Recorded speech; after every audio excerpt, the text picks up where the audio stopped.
Welcome to Driven for Health, the podcast for men over 40 who are ready to take control of their bodies, energy, and ultimately their lives. I'm Coach Brian Prana, and for over 23 years, I've been helping men just like you lose fat, build strength, muscle, and feel confident in a body they're excited to take their shirts off. Let's skip the fasting protocols or crazy workout routines or dropping 10 pounds in a week or something like that. Each podcast, I'll tackle real life strategies for fitness, science backed nutrition, powerful mindset, and ultimately creating a sustainable lifestyle so you can finally live leaner, stronger, and be more alive. Let's get started. A word from our sponsors. This episode is brought to you by The Call to Rise, a 100-day fat loss transformation challenge designed for career-driven family men who are finally ready to take action and get their bodies back. Feel confident and energized to lead at their best for both their family and career. Through a proven system of strength training, personalized science-backed nutrition, and ultimately radical accountability to do the things you know you should be doing, you'll drop 20 to 30 pounds in those 100 days, build lean, strong toned muscle, and regain the confidence that's been missing. But this isn't just for some fitness program, it's a complete transformation experience. You'll join a brotherhood of like-minded men committed to showing up, leveling up, and stepping into a body and life they're proud of. This is your wake-up call. Rise up now and visit thecalltorise.com to learn more. Welcome back to Driven for Health. This is episode number 2, and proud to be here. All the hard work I've been doing over the last 23 years has culminated into finally launching a podcast. I'm very proud of it and very happy, excited. I hope that you are too.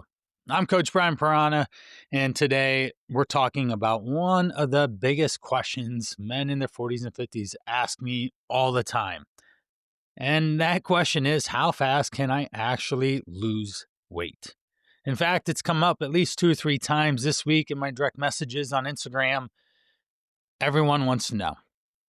Now, if you've ever had a wedding, vacation, a reunion, or even just take a moment in front of the mirror where you thought, I need to fix this fast, right? You got that deadline coming up. You probably wondered how much weight you can realistically drop in a single week. And let's be honest, most of us want that number to be as big as possible. But here's the truth on that. What you can lose in a week isn't always what you should lose in a week. And more importantly, if you're sitting somewhere between 30 and 40% body fat right now, the journey to be leaner, healthier, more confident version of yourself is not just about chasing the scale, but it's going to be finding and creating and building a sustainable process that you can manage the rest of your life. Because who wants to lose the weight, lose the fat, get rid of the belly, only to 1, 2, 5 years from now, put it back on? So today I'm going to break this down for you. What science says about weekly weight loss, the realistic timeline to go from 30% body fat down to a lean 15. If you're at 10%, just so you know, guys, you're going to see a lot of visible abs and definition. Most guys are going to be thrilled to be 10 to 15% and be comfortable taking their shirt off. Another common mistakes men make that sabotage progress, and how you can play both offense and defense to protect your results long term. Let's dive in. Part 1. How much weight can you lose in a week? Well, the short answer is it depends. Whoever wants to hear that, right? Constantly, if you are with a coach that actually knows what they're doing, it depends is going to be the answer, because there's so many variables and factors that determine how the process goes for people ultimately. The heavier you are, the more weight you can lose in the beginning, of course, right? If someone's over 300 pounds, it's easy to drop 5 or 6 pounds in the first week. While if someone's at 180, they might need to lose 1 or 2. But here's the catch. a lot of that earlier weight could be water or stored muscle glycogen and not actually fat. Now, Dr. David Creel of the Cleveland Clinic explains when we start dieting, our body burns through stored carbohydrates, which carry water. Yeah, of course. We know that. I know that. I've heard it from more than just Dr. David, but a lot of people. One thing you really have to know is that when you start a diet, start cutting calories, start losing weight, our body burns through stored carbohydrates, which carry water. So those first few pounds may not necessarily be the type of long-term fat loss you're after anyways. And the science backs this up. The National Institute of Health states that a safe and sustainable rate of fat loss is 1 to 2 pounds a week on average. That adds up to be about 4 to 8 pounds a month. Yeah, guys, it's not fun, not exciting, not flashy, but that's the sustainable long-term rate. If you're moving and losing 10 to maybe 12 pounds, then you're doing a pretty fast-paced weight loss. And hopefully, if you're doing the things that we talk about on every single podcast episode of lifting weights and having a higher protein diet and living a healthy lifestyle, then you could lose a lot more percentage of body fat inside that 10 to 12 pounds of fat.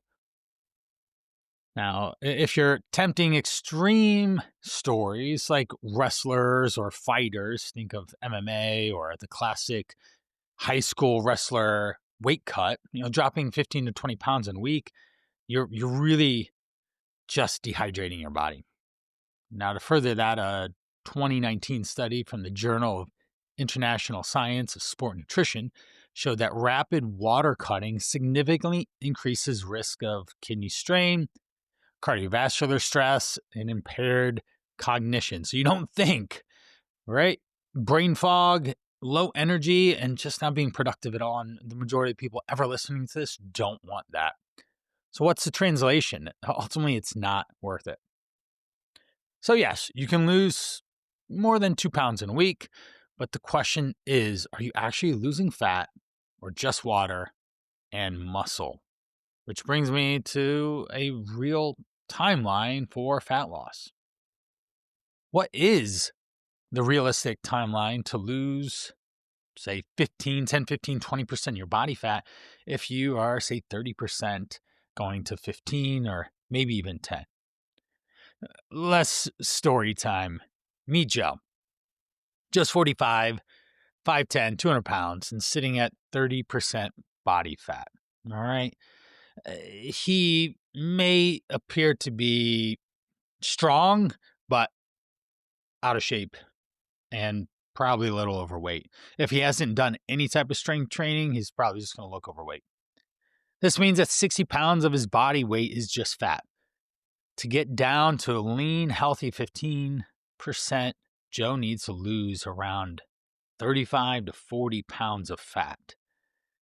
Now, if Joe loses an average of 1 pound per week, that's about 35 to 40 weeks and about 8 to 9 months.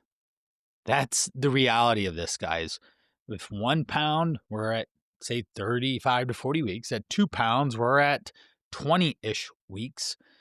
So in your brain, you really have to think, I'm going to spend the next 20 to 40 weeks in a fat loss phase. And that's how I really want you to think about it, as a fat loss phase, not a diet, but a entire process at which you're changing behaviors, lifestyles away from things that you've done in the past to get there. So again, that's the reality. And it lines up with what more research indicates. In 2014, a review in the American Journal of Clinical Nutrition confirmed that weight loss attempts averaging 0.5% to 1% of total body weight per week were both effective and sustainable. The good news, well, Joe will start seeing results long before 8 months, right? Usually it's about 10 or 15 that you start seeing it. Usually it's about 8 to 10 before others start seeing it. And yes, the clothes are going to probably change before the scale takes a noticeable dip. And if you're doing fat loss, then we definitely are going to leverage clothing to be the main difference in those first 4 to 6 weeks rather than maybe what the scale says. And again, everyone looks at the scale, but that is just one measurement. You want to think of as apples to oranges to bananas or pears. Lots of different ways, from body fat, scale, clothing, circumference measurements, pictures, other people's observations of you. There are 6 different ways that you can assess your energy, your productivity in the day. That's 8 different ways you can assess actual progress. We don't want to just look at a singular focus on the scale. Now, the energy will go up, and so will your confidence. And if Joe stays consistent, time will ultimately fly by. Not only consistent, but making it a fun, enjoyable process for you to actually be successful with. And that's what you have to think. I love this phrase, and I'll say it 1,000 times. What we do in 2 weeks, we do in 2 months, we do in 2 years. So let's think about it. Where were you 6 months ago? Pause, stop, think, go into your brain. Where were you at 6 months ago? And it feels like yesterday, right? That's how quickly this can add up, and if you stay steady, right? Even say 6 or 9 months, or even 1 year of your whole life, an average male is living to 76.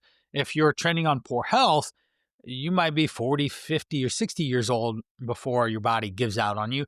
And if you have genetics on your side, then maybe you get to 70, 80, 90, regardless of what your physical body is. But ultimately, guys, if you have belly fat and you have some form of family history, just the second half of life, or the last third, is going to be met with unmet expectations. Mistake number 1 is gradual degradation. And so what I mean is, this is where most guys blow it, and it's gradual degradation. Joe starts strong. He's tracking his meals. He's weighing his food. He's eating as clean, in quotations, as he can. Chicken, broccoli, and rice on repeat, because that's what they did in the 1980s and 90s. And yes, bodybuilders are super duper lean. We do want to model some of their behaviors and mimic, but we don't want to just take every single one of their playbooks, especially if you're a busy guy managing a day-to-day life with a family, you got a lot on your plate. That's not going to be the play. Plus, with modern technology and the things we know now over what we knew then, it just makes a lot of sense for you to do it in a different way. Think of it as an update to your software rather than the hardware of your body. So the updating your software in your mind, thinking differently. Well, Joe also hits the gym strong, right? He's getting his steps in. He's running every day. He's waking up super early. Think of, say, the 75 hard. 2 workouts a day, a gallon of water a day. You're doing all these things. Those are all great intentions, but maybe we need to maybe do 75 medium for Joe. So that maybe instead of 75 days, he does 100 or 150 days, but because he's doing the medium program, in quotations, he actually sticks to it. Well, the weight's going to come off. If he dramatically increases his effort and intensity and pursuit, then yes, the weight should be inversely related. High output, low calorie in equals weight loss. Again, weight loss being the key term. But if he has a few more drinks on the weekend, meets up with the guys for burgers and beers, there's a holiday, the kid's birthday party, and that pizza's screaming, he's not planning his meals ahead, he's not doing the takeout, he's not doing the Tupperware containers, then that ends up being a big process for him to start to fall off. Things start to just creep in just this once, or I walk past the break room at work, or someone invites me out, and all of a sudden he's not doing well. All right. That's not what we want. Individually, none of these small little things actually ruin the progress. Just because you have, in a quotation, a bad day doesn't mean you should throw the baby out with the bathwater. What it means is that in my world, okay, Where did we fall off and where do we get back on to just doing the same thing on repeat in the terms of a consistent, sustainable process that you can manage? But when you string those weeks together, progress will definitely stall. You will have problems. That's definitely sure. This doesn't have to be anecdotal, guys. Another study, 2019 study in obesity, tracked dieters over 12 months and found that small, untracked increase in calorie intake, just even 150 to 200 calories a day, were enough to completely stall fat loss over time. That's just a small handful of chips, right? A bag of chips is about 170 calories or so, 150 calories.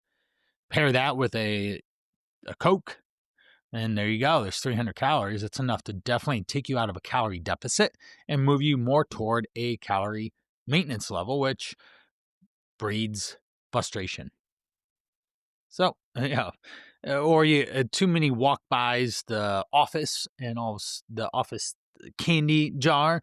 Next thing you know, 25 calories there, 75 calories there. And an average Reese cup off the top of my head is about 78 calories. That two of those could throw you out of a calorie deficit. What's the fix?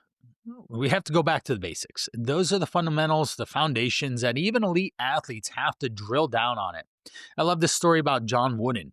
He is the famous college basketball player, and he would start off every season on the first practice with teaching his guys how to tie a shoe. Gentlemen, it's time to bend over. We're going to undo our shoes and we're going to tie our shoes the right way. Therefore, they won't come undone in the middle of a game, and particularly at a time when we need full focus and pressure to win the game in a sense. All right? That's the basics, and we'll constantly go through those time and again on this podcast. For us, for the guys listening in, it means maybe tracking, but at least being calorie aware, practicing portion control, serving yourself with even literally a measuring cup to help portion control, and you will be on track. Making sure you're planning and staying on routine and being consistent. Mistake number 2, no defense plan, no plan B. If a situation keeps showing up in your world time and again, you need a plan B. It's without a doubt.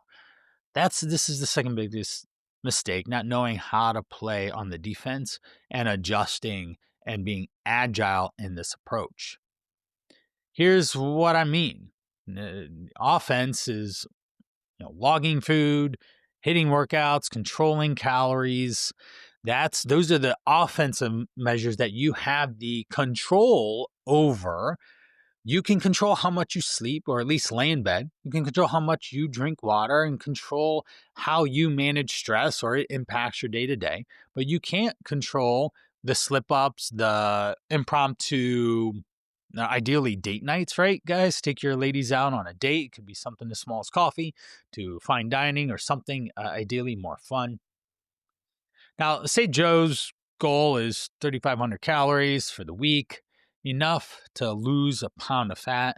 But by that Friday night, he goes 1,000 calories over. Now, this is where most guys will throw in the towel and completely unwind, leaving him ultimately left out in the fray for the whole weekend, which then causes more challenges and problems for him to be able to be successful long term. We don't want that at all. Okay. So Friday night turns into Saturday, turns into Sunday. And write this down. Pause this right now. Write it down. I love this anecdote that I always say is however many days you're off is about however many days it takes to get back on. That's just the truth of reality. If you throw Friday, I have a little too much fun, okay, no big deal. Saturday is going to be spent repairing the effort and getting back on track. And then Sunday, we are back on track. Now, you just took 2 days out of your 7-day week.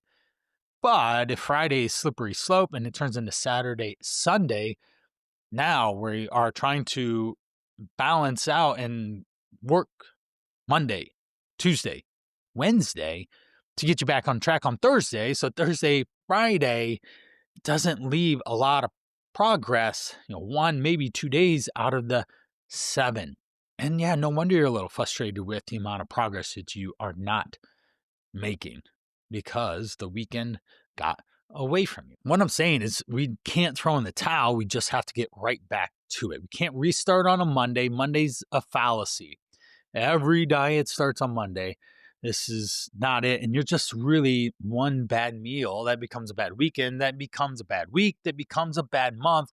Next thing you know, 3, 5 years later, you finally catch a breath, catch yourself in a picture that you just unflattered with, or someone calls you out, or your doctor does with a poor health review, blood panel, or whatnot, or they told you to lose weight 8 times in the last couple of years, then finally something sinks in. And for the love, let's not have a heart attack to do it or get diagnosed with diabetes. Please, let's not do that. It's a lot more effort than you want it to be to get back on track for yourself. Instead, apply what traders call a stop loss. Right? Wall Street, we're going to stop loss, accept the slip, move on, and protect the rest of your week, getting back on track. So Joe's deficit shrinks from 3,500 to 2,500 calories, which will still equal that he loses 3/4 of a pound of fat loss theoretically. And hey, guess what? That is progress. Sometimes 1 pound a week is better than none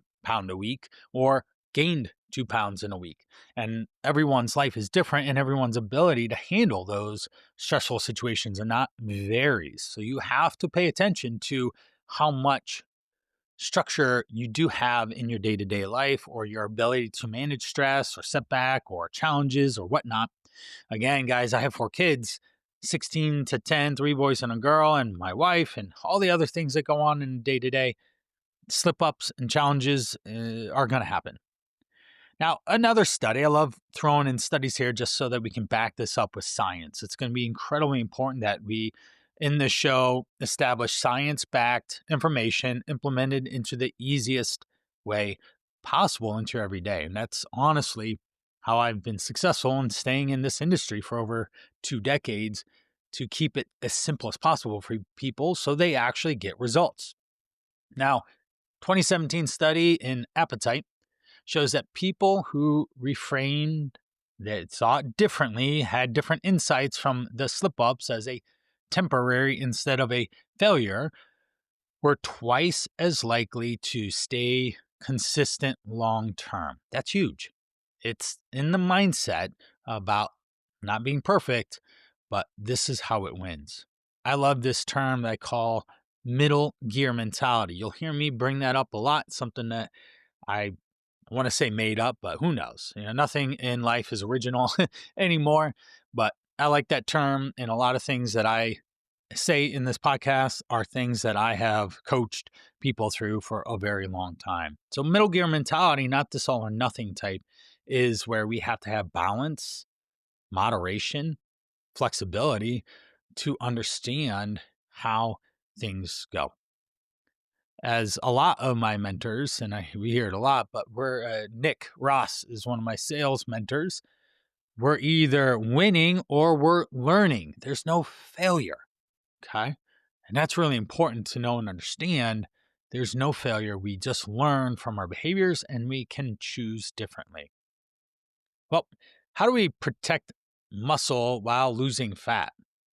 Another mistake men over 40 make is losing muscle along the way with their fat. And even bodybuilders are going to lose muscle in the process because that's how a calorie deficit works.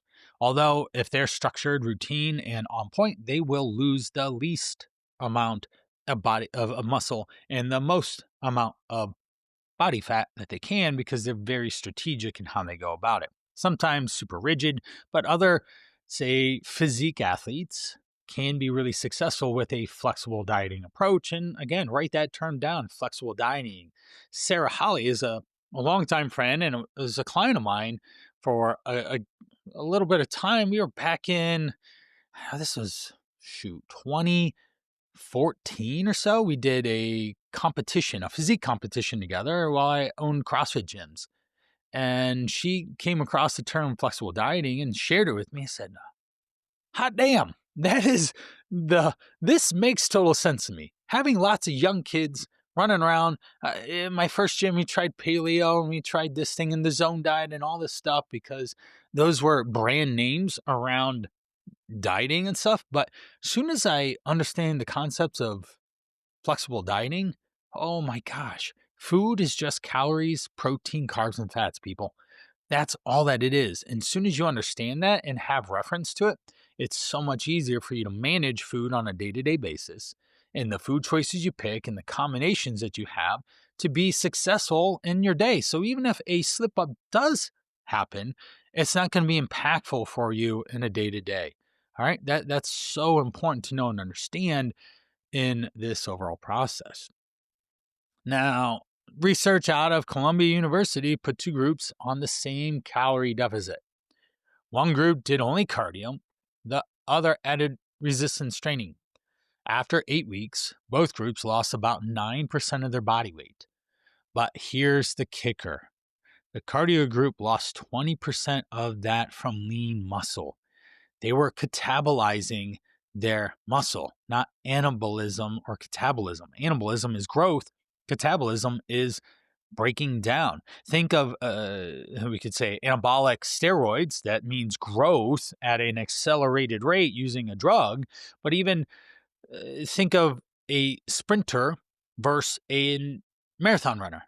They both run, but they look very different. And doing long bouts of cardio without eating adequate protein, without eating adequate amount of calories over a long time, you will burn off muscle and potentially ultimately just end up skinny fat, which is its own issue once you get the weight off. I'm glad you lost 20, 30, in Joe's case, 40 pounds, but you still don't like the way you look because you didn't build muscle along the way in that 6-8 month journey. You didn't lift weights, you just walked and did cardio. We do want to advocate for resistance training. I call it muscle building activities. It doesn't have to be lifting weights, but moving your body, or even I always loved throwing this out is an example. Go work on a farm for a year or two. Your body will be chiseled if you're working on the right farm. You're going to be waking up early. You're going to be lifting things, pulling things, dragging things, moving things, pushing things. Your body will reshape a significant amount. Now, the lifting group limited their muscle loss to just 8% instead of 20. Okay. They again, both groups lost about 9% of their body weight, but the cardio lost 20% and the muscle strength training group lost 8% of their muscle. That's a significant difference there of lean muscle tissue. Muscle matters. It's your metabolism. It's metabolically active. It costs energy to keep on your body. It doesn't just only make you look stronger, but it keeps your metabolism high. The more lean mass you have, the higher the calories you burn at rest. Now, to protect your muscle, science is so clear on this, people. Write this down. Pause. Get ready to write down. You've heard this time and again. It's supported by number stories. Morton with British Journal of Sports Medicine 2018. Aim for 0.8 to 1 gram per pound of body weight is the easiest, simplistic version. Certainly, we can do kg if you're in the UK or beyond, or just most of the world measures in metrics, which I'm not sure why the US doesn't, but that's neither here nor there. Not for this podcast, for a science podcast. But that's a really simple. And again, write this down, guys. If you're more on a vegan, vegetarian, maybe you're 120 grams of protein as your goal, because it's really hard to get a lot of protein because there's so many carbohydrate-based protein sources. Okay, so lentils, you're always going to get a lot more carbs with a little bit of protein. That's the way it is. And no, you shouldn't be just eating tons and tons of food science protein supplement things that are for, in quotations, vegans or vegetarians that have this extra protein in them.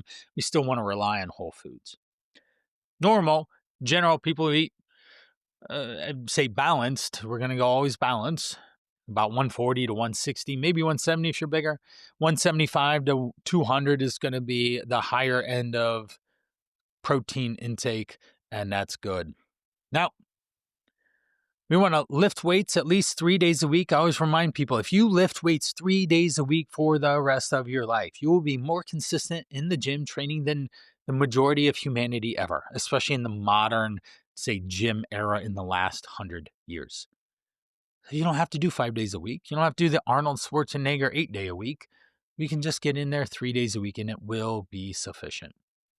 And getting enough sleep, right? 2010 study in the internal medicine found that dieters who slept 8.5 hours per night lost twice as much fat compared to those who slept 5.5 hours, even though both groups lost the same amount of weight. You're up longer. There's all sorts of reasons you might. There's just so many different reasons why you need sleep. This is not the podcast episode for that. We'll certainly reference other ones and we'll do a deep dive in sleep probably more than once as well. Point being is eat at least 140 to 175 grams of protein on an average basis the rest of your life. Work out 3 days a week and get some sleep for the love of people. So let's bring this home. Can you lose 10 pounds a week? Sure. Yeah, but I like this. Think of in your head a pendulum. If we pull the pendulum one way really hard and far and up, think of the amusement park ride. And then what happens when it gets to the tip top and then it swings down through to the other end, equal opposite direction. That's what happens. We go super hard and white knuckle and do all the restriction and the fasting and no carbs and all this. You let go and you slip. And then next thing you know, all the weights come back relatively fast.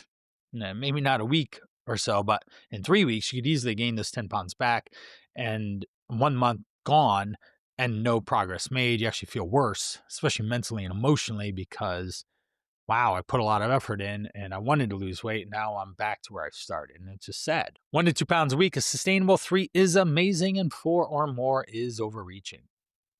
If you're sitting at 30, 40% body fat right now, unfortunately, you are in the overweight obese category. You're at risk of lots of potential health diseases that will come your way. Now, we will talk about this in future episodes, but staging your fat loss in stages. We have stage 1, we're losing, say, 10, 15, 20 pounds. We have a maintenance phase, and we have some more time that we go down to lose another 10, 15 pounds. And then we have a maintenance phase in sense. And this allows you to have progression over time, preserving muscle, preserving metabolism, and ultimately being long-term successful. The smart people who lose weight will buffer in maintenance level for not only the metabolism side of things, but the mental, emotional, and the diet fatigue type things too. Because if you can have a week off every 5, 6 weeks or 8 weeks, then you can do the thing for that many weeks, knowing that there is recovery and reprieve. Now, you have to find the right strategies that fit for you. It could be tracking, could be lifting, protein, sleep, playing the offense, and having a defensive strategy or plan B. And you will get there as long as you keep learning and keep winning. And remember, the scale is just one. I gave you 8 different ways to monitor body progress to be successful in a wide variety of different ways. Ultimately, the goal isn't to be fit and healthy in 3 months. It's to be fit and healthy in 3 years and 10 years and the rest of your life, so that you get your energy, your confidence, your ability to show up for your family, you're a powerful leader in your career, you look good, you make sales, you hit your goals, and ultimately you're proud of the man you see in the mirror. And that's what the journey is all about. Because the truth is, fat loss isn't just about losing weight, the pounds, those lbs. It's really getting back to the best version of yourself. Now I'm going to move on to the Fast 5. These are the 5 questions I love to rapid fire Q&A that I've got in my direct messages. And please feel free to comment below. I read them all. To message me in my DMs at Coach Brian Piranha on the socials. I'm definitely heavy on Instagram and Facebook. And to be honest, all of them. Now, question number 1. What's one daily habit men over 40 should start today to boost their energy? Just remember, you can start any day that you choose. Staying hydrated is going to be the very first thing in the morning. Get up, chug some water. First thing, it's going to quicken the pace of being hydrated. You just were in this deep sleep all night for ideally at least 7 or 8 hours. And we don't want you walking around dehydrated like, I love this saying, SpongeBob in the Sahara. We don't want you to be dried up. And it's really the fastest way to clear brain fog, wake up your system. Water to the body is like oil to a car. When there's not a lot of oil in a car, there's friction and heat, which causes problems for a successful journey in your car down the road to get to your destination. Same with your body, but you're just mistreating. The check engine light has been on for years, and you just don't take your body into the shop. And if the check engine light is on, then you get it checked out by the proper person to fix it so you can get back on the road. Same thing with your body. Get the right support. So we want to get the body, the energy moving in the right direction, and chugging a big glass of water first thing is so simple, and it will change the way you feel and get your day started in a big way. Question 2. What's the biggest mistake you see busy professionals making with their health? All or nothing. White knuckle approaches, restriction. They just avoid that. I'm just going to have dry January. That's great, but you still enjoy alcohol. That will be a problem when it comes and gets reintroduced. Oh, we're just going to skip carbs. Well, it will be a problem when you go back to eating carbs because you didn't develop a better relationship with that particular food item. So you get stuck in the cycle and you're trying to overhaul everything at once and ultimately failing and then ultimately doing nothing, which is the worst. Middle gear mentality, hashtag that. Think about it. Middle gear mentality and those small, consistent wins that I stack with my clients and the call to rise every day, every week, every month really create the wins. Hit your protein targets, walk more, sleep better. Those stack up, especially after you've been doing it for 3-5 weeks. Number 3, if someone only has 30 minutes to train, what's the smartest workout they can do? Well, we're going to do a strength circuit. We're going to pick 5 big muscle movements, multi-joint movements that are going to allow you to make the biggest impact to your body. So let's pick 5 moves. Squat, a pushing movement, a pulling movement. So push, think chest, shoulders, pull, meaning back, a hinge movement that your body is moving in a hinge. Think of burpees or kettlebell swings or up and down or full body, a clean and a jerk or something, or a ground to overhead. And then core. If you have a push, a pull, a core, and a squat exercise, legs, push, pull, core, legs, and you do that 1 minute each with 30-second rest, and you do 5, 6, 7 rounds of that, you're going to be well conditioned and in shape and in a good spot. If you add 2 minutes of cardio before that circuit, so 2 minutes of cardio, 30 seconds rest, a minute of a push, 30 seconds rest, a minute of a pull exercise, 30 seconds rest, a minute of core, 30 seconds rest, a minute of squats with 1 minute rest. Wow. You do 4 or 5, that's almost a 9-minute circuit. You do 3, 4, 5 of those, you've got yourself a big workout burning lots of calories. Fast 5, number 4 question. What's one nutrition change that creates the fastest visible result? When I talk to my guys or literally anyone over the last couple of years, I had 2 questions that I would always ask them to think about. Write them down. And where's my protein? Where's my fiber? Write that down. Pause again. Where's my protein? Where's the fiber? Those will prioritize the most filling, healthy, beneficial ingredients in your body that will automatically keep you looking and feeling the way that you should. It's that simple. So prioritize protein. And we want to think about, if we look at a plate for portions, a quarter of the plate protein, quarter of the plate of starchy carb, half the plate of a vegetable, maybe a fruit in there. Most people and men just don't eat as much as they could, but it's going to keep you full longer. It's going to build and protect your muscles. It's going to be a natural way to stay satiated and not snack on junk food. You just will be full until you eat again. Balances out blood sugar levels really well with the other foods that you do eat. It's the easiest lever to pull and makes the body look and feel different in just a few weeks. 2, 3, 4, you'll feel a big difference. Now, what's the biggest mindset shift men need to make if they want lasting transformation? Guys, stop chasing the quick fixes. Stop building around this supplements, these 30-day diets, these extreme programs that don't last. Just like in your relationship, you wouldn't want to just maybe say, go to the bar and pick up the first girl. You'd want to develop a relationship with a woman on many levels. My wife is my high school sweetheart. We had years. We had what? We got married when we were 23. I had been around her since I was 11. I had developed a relationship with her on many different fronts. She was my friend first that developed into what now is we travel the world with our 4 kids and we both do cool things. I do this and she does travel. She does bucket list travel experiences, plans them for my clients, but also every person that wants to do that wild and crazy adventure. And I, by default, gets benefits of being able to go travel a bunch.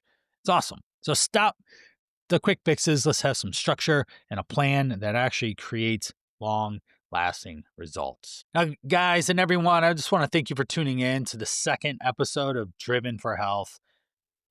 You're ready to take control of your health and get started in this transformation. I'm going to give you tons of opportunity, information, and easy actionable things to do here. But if you need help actually implementing it, because it's not information anymore these days, you have infinite access to all the information you need. But if you need to be able to put it into your day to day, then maybe consider checking out thecalltorise.com to learn more about my 100-day fat loss challenge. All right. We want to build better bodies through proper nutrition, science backed nutrition, fitness, lifestyle, behavior changes so you show up your best for yourself and those around you.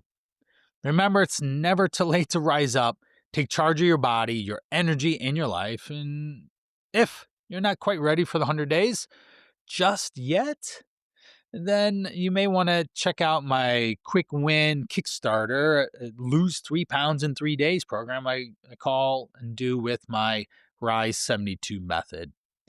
It's nutrition, it's fitness, it's done in a nice little neat package designed for men over 40. We don't starve, we don't do weird exercises. It's just basics stacked on basics, done in a fun, enjoyable, sustainable way. I made it just as simple as I can make it. It's actionable, step-by-step, science-backed fat loss strategies that get results fast. Check the link in the show notes for free access and, yes, even tech support and accountability in those 3 days is provided to just give you an extra layer of support and success.